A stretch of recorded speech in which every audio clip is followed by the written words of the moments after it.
Magandang araw sa iyo, classmate. Hindi mo pa rin ba alam kung anong klaseng pilot screw mayroon ng iyong karburador? At hindi mo alam kung paano ang ikot ng pilot screw para ito ay ituno? Sa video na ito ay pag-uusapan natin ang dalawang uri ng karburador. Kaya kumuha ka na ng kape, classmate. Humanap ng magandang pwesto at simulan na natin. So mayroon akong hawak dito, classmate, na dalawang uri ng karburador. So, itong dalawang ito ay pareho lang ang nilalaman sa loob. So, pareho lang itong mayroong main jet at pareho lang din ito na mayroong pilot jet. Ang pinagkaiba lang nito, classmate, ay ang kanilang pilot screw o yung tinatawag nating air and fuel screw. So, itong hawak ko dito sa kaliwa, kung mapapansin nyo, classmate, ay mayroon ditong pihitan sa tabi ng idle screw. Ito po yung tinatawag nating air screw.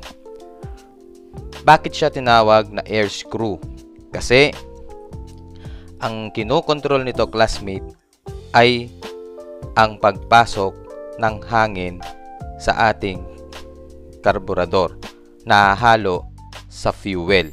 Kapag ito iniikot natin ng counterclockwise, nagdadagdag tayo ng hangin na kung saan kapag ang hangin ay mas marami, ang suma total nun ay kukunti ang gasolina. So habang ito ay niluluwangan mo or iniikot mo ng counterclockwise, so naglilin po ang mixture. Kapag ito naman ay iniikot natin ng clockwise, so isinasara natin na ito, ay binabawasan mo naman ang hangin at madadagdagan naman ang gas, dahilan para maging rich ang iyong mixture. So, the more na sinara mo to, the more na magre-reach ang mixture ng air and fuel. Ito namang isang hawak ko, classmate, kung mapapansin nyo, wala dito sa kanyang, wala sa tabi ng idle screw yung pihitan ng pilot screw. Dito nyo makikita sa ibaba, dito banda. Okay, so ito kabaligtaran naman, classmate, ng pag-ikot doon sa air screw.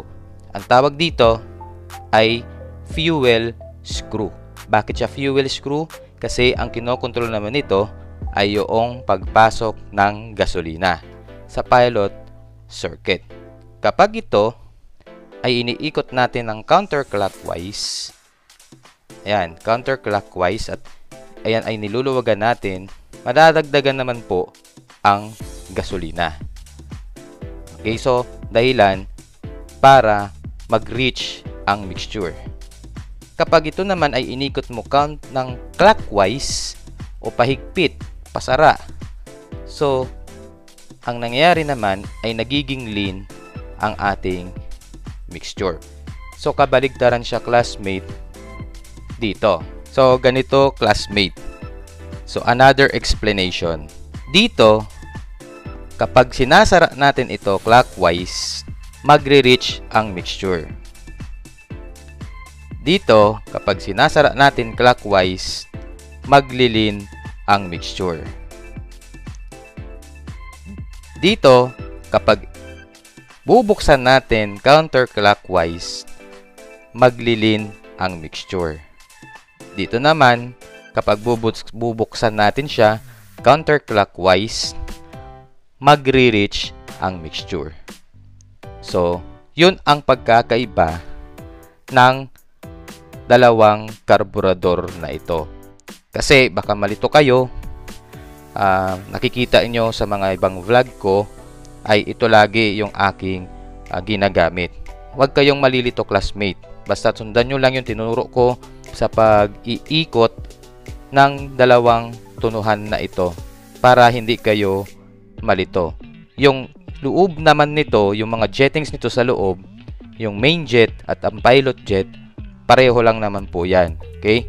pwede nating lakihan at pwede nating litan ang sizes. At dagdag pa classmate, ito ay karamihan makikita natin itong carburetor na ito sa underbone na motor. So ito po ay galing sa motor ko na 110cc. So ito po yung nakakabit doon. Ito naman po, ito po ay nakakabit sa motor ko na Pantra. Kapag nalilito ka pa rin talaga classmate sa iyong pilot screw, ay maaari nating tanggalin ito. At ipapakita ko sa inyo ano yung pagkakaiba nila. So ito classmate, so tinanggal ko yung dalawang pilot screw doon sa carburetor. Ito yung galing sa air screw at ito yung galing sa fuel screw. Tingnan mo yung pagkakaiba classmate. Sa air screw, yung dulo niya ay mataba. So kaya mataba yan kasi nga po ang kinokontrol niyan ay hangin. Sa fuel screw, ang dulo niya po ay mayroong matulis. Okay, yan. Isa yan sa malatandaan classmate kung gusto mong malaman kung air screw or fuel screw ang nakakabit sa iyong carburetor. So ayan classmate, so sana nalinawan ka sa dalawang uri ng pilot screw na mayroon ang carburetor. At hanggang dito na lang classmate ang aking video. Kung may nakuha kang value sa video na ito, don't forget to subscribe, like, and share. Maraming salamat sa iyo classmate. Bye-bye!